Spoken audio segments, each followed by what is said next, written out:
Okay, welcome to you are again नए video के साथ। आज हमारा जो डिबेट है वो है किंग लियर पर, जो शेक्सपियर की मानी जानी हुई एक ट्रेजेडी है और इसको शेक्सपियर ने ख़ुद लिखी है। इसकी इसकी तारीख़ कब, इसका डेट कौन कौन सा है। 1603 से लेकर 1606 में ये लिखी गई थी और फिर ये 1608 में इसको पब्लिश कर दी गई। शेक्सपियर जो है ना, विलियम शेक्सपियर को अंग्रेज़ी तारीख़ में, अदब में एक बहुत बड़ा मुकाम हासिल है और इसके ड्रामों को लोग जो है ना, तारीख़दान जितने भी हैं ना, वो इसको ड्रामे नहीं कहते बल्कि इसको नावल का शक्ल भी देते हैं और कहते हैं कि ये नावल से कम नहीं है। और इसकी ट्रेजेडी आप लोग देख ले, इसका रोमांस देख ले, इसका जो फ़न है इसके ड्रामों में, और जो ज़ेस्ट है, जो हैप्पीनेस है, जो सारोनेस है, गम है, दुख है, दर्द है, सब कुछ जो है ना वो आप लोगों को इसको मिलेगा। इसके ड्रामे जो है ना वो मिक्स भी है, ठीक है। सेमी ट्रेजेडीज़ भी हम कहते हैं, सेमी कॉमेडीज़ भी कहते हैं। कभी कभार ड्रामे जो है ना वो फुल रोमांस भी है, फुल ट्रेजेडी भी है। और इसकी ड्रामों की तादाद जो है ना वो कहीं पर 37 बताई जा रही है, तो कहीं पर 38 बताई जा रही है, ठीक है। और ये एक बहुत बड़ा सॉनेटियर भी है, जो 154 सॉनेट इसने लिखे हैं। इसके साथ साथ इसके 2 पोएम भी है और उनमें एक डार्क लेडी भी है जो सबसे ज़्यादा जो है ना बहुत ज़्यादा सराहा जा रहा है तारीख़ में। तो अगर आप इस चार्ट को देख ले तो यहाँ पर आपको ऊपर जो है ना गैलीलियो और शेक्सपियर का पेरेंटेज डेट जो था वो 1564 में हुआ था। एक साइड पर क्वीन एलिज़ाबेथ जो है ना, ये सबसे पहली मलिका है जो 1558 में आई थी। और 1598 में सबसे पहले जब शेक्सपियर ने शादी की और उसके बाद जब उसकी बेटी हो गई, या उसका सन जो था उसका नाम हेमनेट था, वो 1558 में वफ़ात पा गया। फिर उसके बाद ऊपर जो आप लोगों को नज़र आ रहा है किंग लियर 1603 1606, तो ये इसके दरमियान में ये लिखी गई थी। 1608 में इसने इसको पब्लिश किया, ठीक है।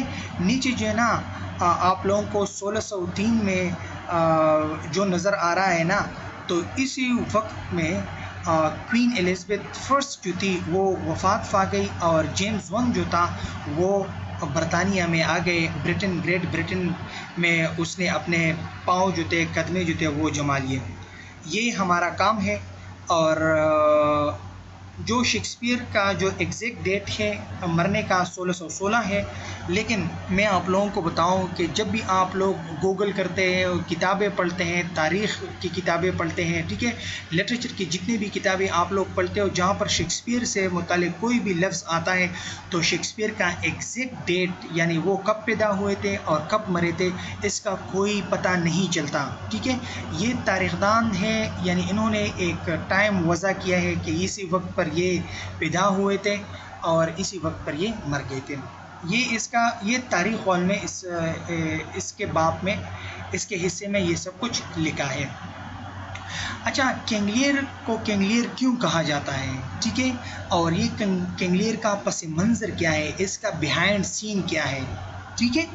तो ये 1603 में से लेकर 1606 तक ये वर्क था इसका जो कंप्लीट पा गया। लेकिन उस वक़्त यानी ब्रिटेन में एक बंदा था जिसका नाम राफेल हेलेनशिट था, या हेलेनशिट राफेल भी कहा जाता है, ठीक है। और ये 3 जगहों पर हुकूमत किया करता था। सबसे पहले ये ग्रेट ब्रिटेन पर यानी इंग्लैंड पर, और इसके साथ साथ स्कॉटलैंड और आयरलैंड पर भी ये 1577 में हुकूमत किया करता था। और इसकी लाइफ पर जो किताबें लिखी गई है वो 2 एडिशन पर मौजूद है और इसमें बहुत सब कुछ जो है ना इसने समाया हुआ है। तो अगर अब आते हैं कि यहाँ पर जो नीचे लिखा गया है इसका मतलब क्या है, ठीक है। As was his general habit, Shakespeare borrowed his 2 plots from previous source. Helenshit reported in his chronicles, यानी हेलेनशिट अपने तारीख़ की किताबों में वो लिखते हैं एक स्टोरी के मुताबिक a story that dates back as far as 1136 जब यानी इसका मतलब है कि ये पिछले ज़माने की बातों में जो है ना ये लिखते हैं, ठीक है। वो वक्त था 1136 in which a supposedly real king Clears who ruled England around 800 BC जो ग्रेट ब्रिटेन का यानी बरतानिया का जो बादशाह कहलाया जाता था तो उसका नाम था किंग लियर और उसने तकरीबन इंग्लैंड पर हुकूमत किया था 800 BC यानी अराउंड 800 BC के लगभग उसने ये हुकूमत किया था। और फिर उसके बाद क्या हुआ, यानी उसके दो बेटियां थी, ठीक है। और दो बेटियों में वो चाहते थे कि वो अपना जो तख्त नशीनी है वो इन दोनों में से किसी एक को हासिल करे। और फिर उसके बाद उसने क्या किया, उसकी एक और बेटी थी जो वो बहुत ज़्यादा उससे मोहब्बत भी किया करता था, लेकिन और उसमें गुरूर था, तकब्बुर था। और ये किंग लियर जो था ये टेस्ट करना चाहता था, अपनी बेटियों का एग्ज़ाम ले रहा था, इम्तिहान ले रहा था कि कौन मुझसे कितना मुझसे कितनी मोहब्बत करती है, इन तीनों में से कौन कौन है, ठीक है। और कौन इस एग्ज़ाम इस इम्तिहान को पास करती है तो मैं उसको अपने ही बादशाहियत में उसको हिस्सा दूंगा। Who nevertheless marries the king of France, जो इसकी तीसरी बेटी थी, वो किंग लियर चाहते थे कि अगर मेरी बेटी जो है वो एक भी मेरी इम्तिहान में कामयाब हो गया और उसने मेरा दिल जीत लिया तो मैं फ्रांस के बादशाह से अपनी एक ही बेटी की शादी उससे करवा दूंगा और वहाँ पर वो जो है ना अपने कदम जमा लेगा। Abused thereafter by the successful daughter, Lear goes to France, वो चले गए फ्रांस, ठीक है। यानी the successful daughters, Lear goes to France, unites with his third daughter and her husbands and regain his throne by military force। वो चाहते थे कि वो अपनी बेटी के साथ जो थे वो फ्रांस चले गए और वो चाहते थे कि फ्रांस का जो बादशाह है वो उसके साथ हाथ मिला ले, कंधा मिला ले, ताकि उससे जो थ्रोन जो ज़मीन ली गई है ज़ोर ज़बरदस्ती तो वो फ्रांस के बादशाह के साथ साथ अपने हाथ मिलाते हुए मिलिट्री के फोर्स से मदद से वो इसको कब्ज़े में ले लेगा और इस बादशाह को किंग लियर को वापस दिला देगा। क्योंकि उसने एक बेटी थी कि उसके साथ उसकी शादी हुई थी और तीसरी जो थी वो तो नाकाम हो गई, ठीक है। वो टेस्ट कर रहा था ना। The story took many shapes and variations, इस कहानी की बहुत ज़्यादा शाखें हैं, इसके बहुत ज़्यादा रूप हैं, ये अजीब व गरीब रूप में और शक्लों में आपको नज़र आएगी, ठीक है। कभी एक शाख पर आप लोग देखोगे कि उस पर एक बंदा जो होता है ना वो किस तरीके से नज़र आता है, जिस तरीके से मैं कहूँगा कि हर एक शाख पर एक उल्लू बैठा हुआ नज़र आता है, लेकिन वो जो उल्लू होता है ना वो हमें पता नहीं चलता है कि यहाँ पर ये अपना बेस किस तरीके से बदलता है। तो ये कहानी जो है ना ये बहुत ज़्यादा इंटरेस्टिंग भी है और इसमें साइकोलॉजिकल फैक्टर्स भी इन्वॉल्व है कि क्या क्या होता है, ठीक है। तो आप लोगों ने इसको जो है ना इसको नोट करना है। Including a history play produced before 1595 in which the daughters actually try to murders Lear. 1595 से पहले ये एक तारीख़ी कहानी है जो एक बेटी चाहती थी कि वो अपने वालिद को कत्ल कर ले और उसका जो मौत है वो किसी न किसी तरह से एक बेटी के हाथों हो जाए। तो ये तारीख़ में पहले ही हुआ था, जो वक्त है वो 1595 था कि उसमें एक लड़की थी जो उसने अपने वालिद को कत्ल किया था या करने की कोशिश कर रही थी। तो इसी तरीके से ये एक तारीख़ी कहानी है जो शेक्सपियर ने अपने ही हाथों से कलमबंद की है और यहाँ पर अब हम इसको आश्कारा करने की कोशिश करते हैं कि इसमें क्या क्या हो रहा है। The Edmund story came from Sydney's Arcadia, a romance with pastoral element. अब आप लोग दें कि ये एडमंड कौन है और ये सिडनी कौन है, ठीक है। तो सर ये सिडनी जो है ना, सर फिलिप सिडनी, जो तारीख़ में इसका बहुत बड़ा नाम है। एडमंड स्पेंसर आप लोगों ने सुना होगा, ठीक है। एडमंड स्पेंसर जो है वो भी एक राइटर है, और सर फिलिप सिडनी जो है ना वो भी एक राइटर है, जिसकी जो वर्क है अर्केडिया लिखी गई है, सर फिलिप सिडनी ने ख़ुद लिखी है जो इसका वर्क है। और इसमें क्या हो रहा है, इसमें रोमांस विद पेस्टोरल एलिमेंट, इसमें एक मोहब्बत रची हुई है इस अर्केडिया में, और इस अर्केडिया का जो लिंक है वो भी किसी न किसी तरीके से शेक्सपियर के इस किंग लियर से जुड़ा हुआ नज़र आ रहा है हमें। इन बोथ केसेस शेक्सपियर में रेडिकल चेंजेस, यानी इट्स मीन दैट इसमें साथ साथ जो है ना रेडिकल चेंजेस आते हैं। यानी रेडिकल चेंजेस किसे कहते हैं? रेडिकल चेंजेस उसे कहा जाता है जो आप लोग देखते हैं किसी कहानी को और आप लोगों को पता चले कि द एंड में ये होगा, लेकिन वो ऐसा नहीं होता। अचानक टू द पॉइंट उसी वक्त जो है ना उसमें एक चेंज आ जाता है ना, या कोई हीरो मर जाता है या हीरोइन मर जाता है, ठीक है। इन दोनों में कुछ ना कुछ हो जाता है। On 16 December 1606, the king's men performed the play at court for King James. King James जो था ये थ्रोन में आ गया था। किंग एलिज़ाबेथ जो थी वो मर गई, थ्रोन जो था वो किंग जेम्स को हवाला कर दिया गया, इसने अपने मुट्ठी में ले लिया। और फर्स्ट टाइम 26 दिसंबर 1616 में जो प्ले थी, जो ड्रामा था, वो कोर्ट में लोगों के सामने परफॉर्म किया जा रहा था। ये सबसे पहला वक्त मुकाम था किंग जेम्स वन के सदारत में जो ये प्ले, ये ड्रामा जो थी ये परफॉर्म होने जा रही थी। Far from dividing his kingdom, James was busily trying to unite two sovereign realms, England and Scotland. अब देखो, पुराने ज़माने में जो भी चीज़ क्रिटिसाइज हो जाती थी ना, तो उसको सिंबॉलिकली जो है ना उसको लोग प्रेजेंट करते थे। अब जो जेम्स वन था ना, जेम्स वन की जो हुकूमत थी उसको जो है ना उसको दो हिस्सों में तकसीम किया जा रहा था, ठीक है। और किंग जेम्स जो था वो क्या कर रहा था, उसकी कोशिश थी कि वो इन दोनों हिस्सों को, स्कॉटलैंड और इंग्लैंड को जो है ना इसको एक ही हिस्सा बनाया जाए और उसको यूनाइट कर दिया जाए। and so doing creating a new concept of nation, calling it Great Britain। और फिर इसके बाद जो है ना अगर ये दोनों यूनाइट हो गए तो इसको हम ग्रेट ब्रिटेन का नाम दे देंगे। ये कॉन्सेप्ट किसका था? ये कॉन्सेप्ट जेम्स वन का था। Even the play's first line, I thought the king had more affected the Duke of Albany than Cromwell, and the special points when spoken before an audience that may well have included both dukes. Titles King James had conferred on his sons.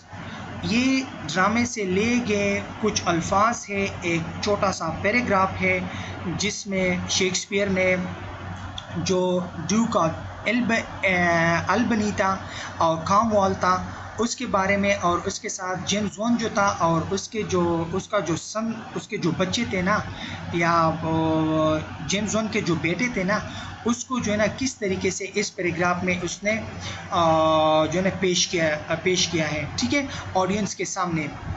The play's resonances with the current monarch have often been troubling. During King George III's bouts of madness, the play was not performed in London. अब देखो, London में ये हुआ कि उसी दौरान जब play बहुत जोश व खरोश के साथ लोगों के सामने स्टेज पर परफॉर्म किए जाने वाली थी, तो एक मसला आ गया। उसी दौरान किंग जॉर्ज III जो थे वो उसका जहन कुछ ठीक नहीं था, उसके बॉडी में कुछ मसला था। तो इसी मसले की वजह से जो था ना ये ड्रामा लंदन में सही तरीके से परफॉर्म नहीं की गई। Okay, described alternately as Shakespeare's Avarice and has deepest plunge into the human soul।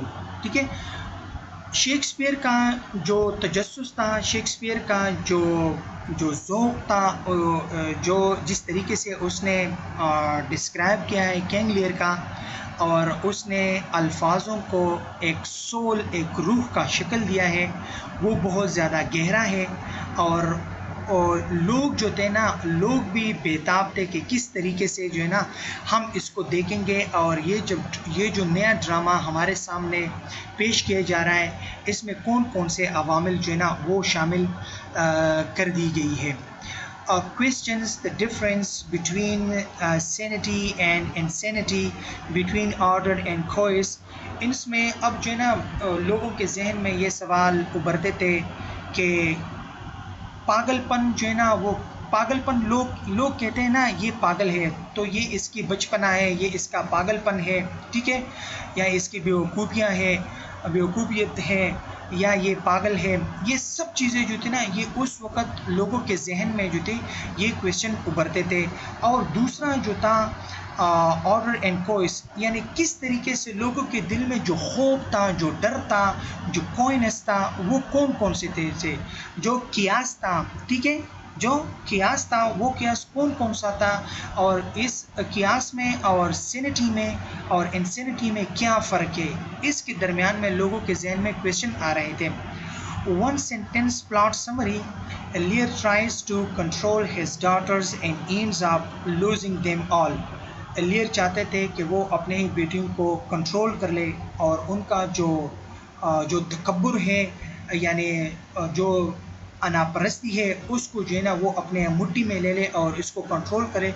अगर इस चीज़ को कंट्रोल नहीं किया गया तो इसी की वजह से इसकी बेटियों का जो तजस्सुस है, इसका जो एग्रेसिव मूड है और जो विकेडनेस है, वो इसकी जान भी ले सकती है, और इसका किंगशिप जो है ना वो भी चला जा सकता है।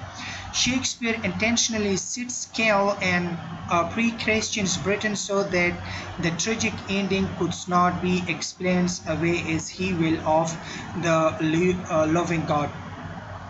शेक्सपियर क्यों ज़्यादातर इस दुनिया में नहीं रहे, ठीक है, वो कुछ तारीख़ लिखते हैं कि कुछ वजूहात ऐसे थे कि शेक्सपियर ख़ुद भी गरीब इंसान थे, और वो इनमें काम करते थे, और जब उसको वक्त मिलता था तो वो इनमें काम करते थे और अपना पेट पालते थे, और उसके साथ साथ फिर उसमें वो सब सलाहियतें थी।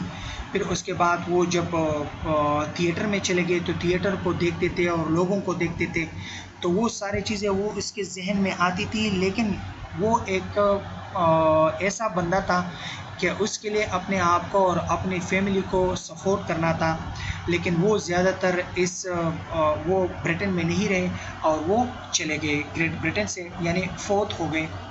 ये तो पस मंज़र था मिक्स शेक्सपियर हेलेनशट का और उसके अवामिल जो फ्रांस में जो कुछ हो रहा था, ये तो एक जनरल कॉन्सेप्ट था। अब आते हैं कि शेक्सपियर के किंग लियर में कौन कौन से कैरेक्टर है। कैरेक्टर उन चीज़ों को कहा जाता है जो स्टेज पर कोई ड्रामा परफॉर्म किया जाता है। ग्रेट ब्रिटेन में ड्रामा जो था वो लोगों के सामने परफॉर्म किया जा रहा था, जो आजकल हम मोबाइल में, यूट्यूब में, ठीक है, इन चीज़ों में देखते। उस ज़माने में ये चीज़ नहीं हुआ करती थी, ठीक है। यहाँ पर आप लोगों को जो ये लिबास में मलबूस होता हुआ शख्स नज़र आ रहा है, ये बूढ़ा, सफ़ेद दाढ़ी और सफ़ेद बाल, ये किंग लियर है सबसे पहले। यानी प्रोटैगनिस्ट जो है ना, प्रोटैगनिस्ट ऑफ द ड्रामा जो है ना, वो कौन है? वो यही बंदा है जिसका नाम किंग लियर है। एजिंग किंग ऑफ ब्रिटेन, ये जो है ना बहुत ज़्यादा उम्र रसीद शख्स है, ब्रिटेन का एक बहुत जाना पहचाना हुआ शख्स, जिसका उम्र एज अगर आप लोगे तो ये बहुत दराज उम्र का मालिक है या था। used to having absolute power, इसके साथ बहुत ज़्यादा ताकत भी था। doesn't respond well to being contradicted or challenged, किसी भी चीज़ को जो है ना वो ये रिस्पॉन्स अच्छी तरीके से नहीं दे सकता था, यानी इसके बस में कुछ चीज़ें जो थी वो ऐसे कमज़ोर नज़र होती हुई आ रही थी कि वो कोई हुक्म देता था तो उसकी तामील सही तरीके से नहीं की जाती। क्यों? एक ये बूढ़ा हो चुका था, एक इसकी बेटियों की वजह, इसकी 3 बेटियां थी, उनकी वजह से जो ना सब कुछ जो था वो ख़राब हो गया था और 24 आवर जो था वो इनके बारे में सोचता था। Wishes to maintain the power of a king while unburdening himself of the responsibility। इसकी ख्वाहिश थी कि वो इसके हाथों में जो पावर है और ये पावर जो है ना ये ग्रेट ब्रिटेन में ही रह जाए, यानी इसकी जो पावर है उसको मेंटेन कर दी जाए। लेकिन दूसरी तरफ अगर हम देख लें इस ड्रामे में तो इस पर जो बर्डन था, जो साइकोलॉजिकल जो डिफेक्ट था, जो प्रॉब्लम था, इसके सर पर जो रिस्पॉन्सिबिलिटी थी वो ये सही तरीके से वो नहीं निभा सकता था। तो इसी वजह से ये बहुत ज़्यादा इसी बीमारी में मुब्तला हो चुके थे कि किस तरीके से मैं अपनी बेटियों को कंट्रोल कर सकूं और अपने हुकूमत को भी। दूसरा जो कैरेक्टर है वो है फूल, ठीक है। फूल जो था वो सबसे ज़्यादा वफ़ादार कैरेक्टर है किंग लियर का, ठीक है।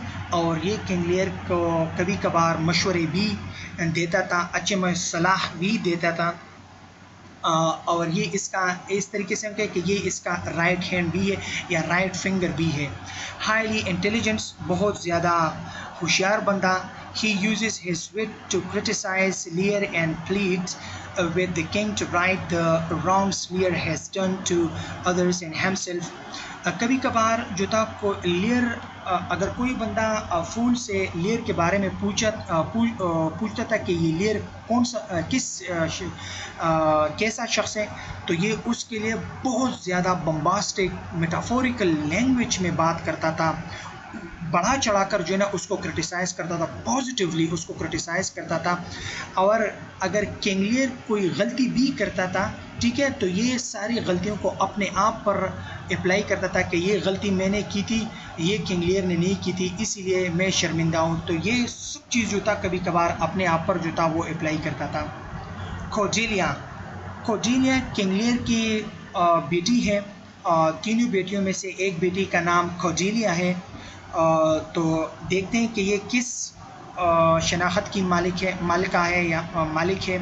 लियर्स यंगेस्ट डॉटर, सबसे जवान बेटी जिसका नाम कोर्डेलिया है, रिफ्यूज़ेस टू फ्लेटर हर फादर, वो अपने उसका जो बाबा थे यानी किंग लियर, उसको जो खुशामदी के जो अल्फाज जो कहते थे तो इससे उसको नफ़रत थी, ठीक है। ख़ुद कोर्डेलिया अपने वालिद के लिए खुशामदी के अल्फाज यूज़ नहीं कर सकती थी क्योंकि ये इसके रूह में था, इसके ब्लड में था, इसके खून में था कि ये इससे नहीं हुआ करता था। अगर कोई शख्स इसके लिए खुशामदी के अल्फाज यूज़ करता था तो वो उसके गले भी लगता था, उसको चूमता था भी और उसको कुछ देता भी। लेकिन ये एक ऐसी बेटी थी जो अपने वालिद के लिए ये खुशामदी के अल्फाज यूज़ नहीं कर सकती थी। ये इसका एक बहुत बड़ा फ्लॉ जो है इसको यहाँ से नोट किया करें।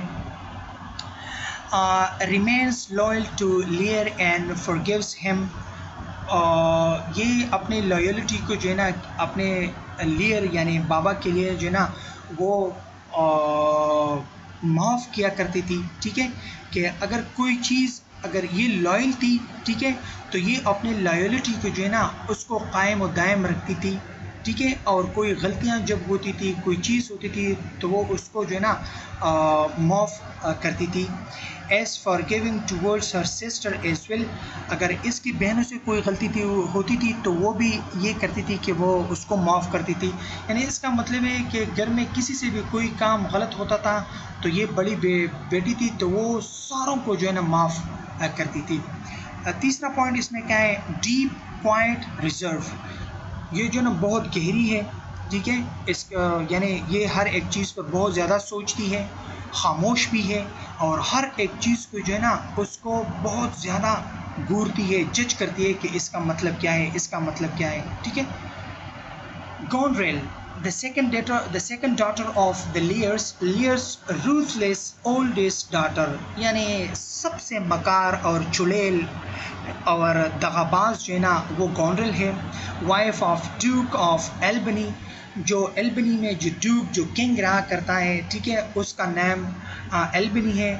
इसकी शादी उससे हुई है और ये इसने उसको दिया था, पहले हमने पढ़ा था, ठीक है, कि फ्रांस में जो बादशाह रहता था उसके साथ इसका ये समझौता हुआ था कि मैं अपने थ्रोन को जो है ना आपके मिलिट्री के वसातत में इसको ले लूँगा। तो उसने इससे ये हाथ फेरे थे उसको कि तुम मेरे साथ एक वादा करोगे। किंग लियर को कहा था एल्बनी ने कि तुम मुझे अपनी बेटी का हाथ दोगे तब मैं आपका साथ दूंगा और आपका हुकूमत, आपका थ्रोन जो है ना मैं आपको वापस दिलाऊंगा। शी इज़ एग्रेसिव एंड ट्राचरस, ये बहुत ज़्यादा गुस्सेलापन है इसमें, बहुत ज़्यादा गुस्सा आता है, चढ़ेलापन भी इसमें है बहुत ज़्यादा, और बहुत ज़्यादा मकार भी है। And the third daughter, her name is Regan, Lear's middle daughter, wife of Duke of Cornwall, यानी ये तीसरी बेटी है जिसका नाम रेगन है और ड्यूक ऑफ कॉर्नवॉल है, ठीक है। ये भी बहुत ज़्यादा मकार और चुड़ैल किस्म की है और इसकी शादी जो है ना ड्यूक ऑफ कॉर्नवॉल जो है ना इससे हुई है, ठीक है। इसको with the passage of time जो है ना इसको हम डिस्कस करेंगे कि ये ड्यूक ऑफ कॉर्नवॉल ये किसको कहा जा रहा है। शी इज़ अनदर आर्चटाइपल्स विलन्स, यहाँ पर आप लोग खुद देख रहे हैं, कम्पीट्स विद गोनरिल फॉर एडमंड। अब ये एडमंड कौन है? ये जो है ना इसका जो है ना इसका अपने बहन के साथ, अपने बहन गोनरिल के साथ एडमंड के सर पर बहुत ज़्यादा कंपटीशन हुआ करता था। ये कहती थी कि एडमंड मेरा है और कभी कभार ये कहती थी कि एडमंड मेरा है, ठीक है। तो एडमंड एक ऐसा बंदा था ना कि दोनों बहनें जो थी ना वो इसको हासिल करने की कोशिश किया करती थी। और इसमें जो सबसे पहली जो बेटी है ना उसके बारे में हमने कुछ ऐसे ही अल्फाज कहे जो वो ये है, देखो ये कॉर्डेलिया जो ना सबसे रहमदिल, सबसे होशियार, अपने वालिद के की फरमानबरदार और अपने बाबा और उसके हाथ को चूमना, उसकी खिदमत करना, ये सब कुछ जो था ना ये कॉर्डेलिया में था। और इसी के जो ये दो बहनें हैं ना गोनरिल और रेगन, ये अपने इस बड़े बहन के इस हालात को जब देखती थी ना तो इन दोनों को गुस्सा आता था, ठीक है, कि ये हमारी बहन, हम क्या सोच करते हैं और हमारी ये बड़ी बहन क्या करती है, ठीक है। Kent, all of Kent is Lear's outspoken, loyal and selfless companions. Kent जो है ना ये वो बंदा है जो कहानी में बाहर से बातें करता हुआ नज़र आएगा हमें, ये बहुत ज़्यादा लॉयल भी है। और लेकिन इसमें एक चीज़ ये है कि ये ऐसा वैसा काम नहीं करता, अगर इसे कोई चीज़ मिलता है तो ये काम करता है क्योंकि ये सेल्फलेस है, ठीक है। और अगर इसको कोई चीज़ नहीं मिलता ना तो ये काम नहीं करता। दूसरी बात ये है कि ये अपने आप को देखता नहीं है कि मैं कैसा हूँ, क्यों हूँ, इन चीज़ों को देखता नहीं है, बस अपना काम करता है। Though he spends much of the play disguised as a peasant in order to be a near king, इसने अगर कहानी में देखा जाए ना तो इसने अपना बेस को जो है ना बहुत ज़्यादा चेंज किया हुआ नज़र आएगा आप लोगों को, लेकिन इसका जो फेस स्ट्रक्चर है वो चेंज इसलिए नज़र आता है कि वो जो है ना वो अपने आप को किंग लियर के करीब ले जाना चाहता है, ठीक है। Samuel Taylor Coleridge wrote Kent as perhaps the nearest to perfect goodness in all Shakespeare's characters and yet the most individualized. Samuel Taylor Coleridge यानी S.T. Coleridge जो एक क्रिटिक भी है, ठीक है, और ये एक पोइट भी है जो विलियम वर्ड्सवर्थ का दोस्त है। 17th सेंचुरी का पोइट है, और इसने इसका जो वर्क है वो भी आप लोग इंशाल्लाह हम डिस्कस कर लेंगे। बायोग्राफी ऑफ लिटरेरिया इसका क्रिटिसिज्म का एक बुक है, उसमें इसने सब कुछ जो है ना डाला हुआ है। वो क्या कहते हैं, वो शेक्सपियर के एक कैरेक्टर यानी केंट के बारे में वो कहते हैं, क्या कहते हैं, Kent is perhaps the nearest to perfect goodness in all Shakespeare character। यानी शेक्सपियर के ड्रामों में वो अपने आप को जो है ना करीब लाने की कोशिश करता है कि वो अपने आप को ऐसा बनाए कि सारे लोग जो है ना वो इसको लाइक करें और परफेक्ट कहने की और अच्छा कहने की कोशिश करें। तो ये उनमें से एक कैरेक्टर है जिसका नाम केंट है। ये भी आप लोग जो ना देखेंगे। ग्लॉसेस्टर्स जो है ना, यहाँ पर ये जो लिखा गया ग्लॉस्टर्स जो है ना इसको प्रोनाउंस किया जाता है ग्लॉस्टर्स, ठीक है। ग्लॉस्टर कौन है? The earl of Gloucester is the loyal to Lear in his story parallels Lear's in many years. ये जो है ना ये एक और बंदा है, एक कैरेक्टर है। The earl of Gloucester's is a loyal to Lear. ये लियर का बहुत ज़्यादा वफादार कैरेक्टर है, और कहानी में भी जो है ना ये आप लोग जो है ना पैरेलल इसको देखोगे, जहाँ पर लियर बात करता है ना तो साथ में ग्लॉस्टर जो है ना ये भी आप लोगों को नज़र आएगा।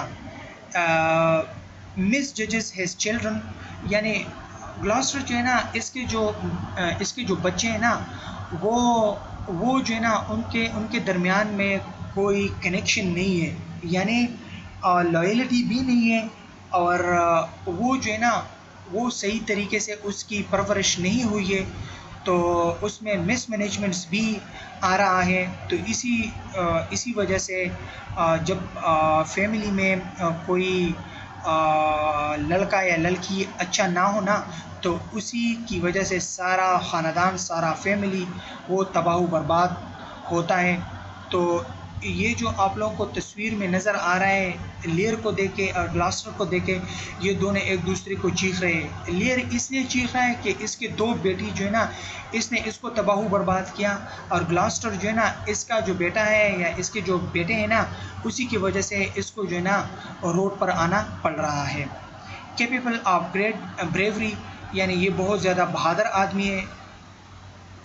एडगर कौन है?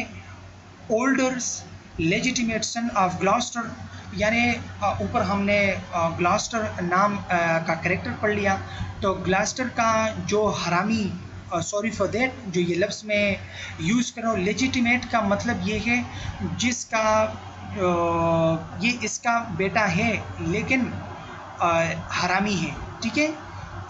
यानी इसकी माँ जो है ना कोई और है, बाप ये है और माँ कोई और है, तो ये एक लेजिटिमेट सन है जिसने इसको जन्म दिया है। उसका नाम जो है ना एडगर है, ठीक है। ग्लॉस्टर का बेटा, उसका नाम एडगर है। बेनिश्ड बाय हिज फादर, और इसलिए ये गलत रास्ते से उसके लाइफ में आया है, और इसने इसको पाल पोस के बड़ा किया है, और फिर थ्रोन में इसको हिस्सा भी दिया गया है। और फिर जब उसने इसके कैरेक्टर को देख लिया तो इसको जो है ना इसको बेनिश किया। बेनिश मीन दिस, जलावतन कर दिया। हाफ ब्रदर टू एडमंड, और ये दूसरे साइड पर एडमंड जो गॉनरेल और रेगन है ना, वो वहाँ पर हमने पढ़ लिया कि उन दोनों का जो कशिश है या वो एडमंड पर है, तो ये एडमंड का भाई है। एडगर जो है ना ये एडमंड का भाई है, यानी half brother to Edmund. Dutiful much like Cordelia, ठीक है। ये एडगर जो है ना बहुत ज़्यादा वफादार भी है और ड्यूटीफुल भी है, अपने काम को सरंजाम देता है, अपना काम खुशी से करता है। जो सबसे ज़्यादा इसको पसंद है कॉर्डेलिया, जो लियर की सबसे बड़ी बेटी है, खूबसूरत, वो इस एडगर को पसंद है। Has propensity of disguises makes him a complex character, और इसने अपने आप को जो है ना इसने भी एक रूप इस ड्रामे में अपने आप पर तारी किया हुआ है, जिस तरीके से केंट है, ठीक है, तो ये भी अपने आप को जो है ना बेस बदलते हुए शक्ल में आप लोगों को नज़र आएगा। और इसी बेस बदलते हुए रूप में जब हमको कोई चीज़ नज़र आता है तो वो कहानी, वो प्लॉट, वो सीन जो है ना वो कम्प्लेक्सिटी का शिकार ले लेती है। एडमंड कौन है? ऊपर जो स्लाइड में हमने पढ़ लिया, तो एडमंड कौन है? An outright villain, the illegitimate son of Gloucester। तो आप लोगों को ख़ुद पता है कि ये जो ग्लॉस्टर है ना, ये भी बहुत ज़्यादा चालाक बंदा है ना। इसकी अपनी वाइफ नहीं है। इस ड्रामे में अगर देखा जाए इसकी अपनी वाइफ नज़र नहीं आ रही। अगर नज़र आ रही है तो यहाँ पर डिस्कस किया होता, लेकिन देख लेंगे कि क्या होता है। तो इसने सही रास्ते के बजाय गलत रास्ते पर इसने बटन को ऑन किया हुआ है। तो इसके जो 2 बेटे हैं वो इलेजिटिमेट है। मैंने आप लोगों को बताया कि इलेजिटिमेट क्या है। इलेजिटिमेट कहते हैं हरामी को, ठीक है। तो ये एडमंड भी जो है ना दूसरे तरीके से आया हुआ है, और उसके साथ साथ जो है ना एडगर भी जो है ना वो भी दूसरे तरीके से आया हुआ है। तो ज़ाहिरी बात है, इस बात से आप लोग खुद सोच सकते हैं, नतीजा अख़ज़ कर सकते हैं कि जो रियल खून ना हो ना, तो क्या ख्याल है वो क्या क्या करते हैं, वो ख़ुद आप लोग जो है ना इससे आप अपने जहन को खोल सकते। Bitter bowls and wrecker of destructions, यानी ये बहुत ज़्यादा बोल्ड भी है और गुस्सेलापन भी इसमें है। और लेकिन इसमें एक चीज़ ये है कि ये हर एक चीज़ पर जो है ना पाँव जमा लेता है। वो कहते हैं ना कि ये चीज़ मेरा है। जब एक बंदा किसी घर में आता है ना, तो वो मेहमान होता है, लेकिन जब 2-3 हफ्ता गुजर जाता है ना, तो वो उसी घर में अपने पाँव जमा लेता है कि ये घर मेरा है। तो दूसरे जो लोग कहते हैं कि यार ये घर हमारा है, ये मेहमान आया हुआ है और ये हमें जो है ना आंखें दिखा रहा है।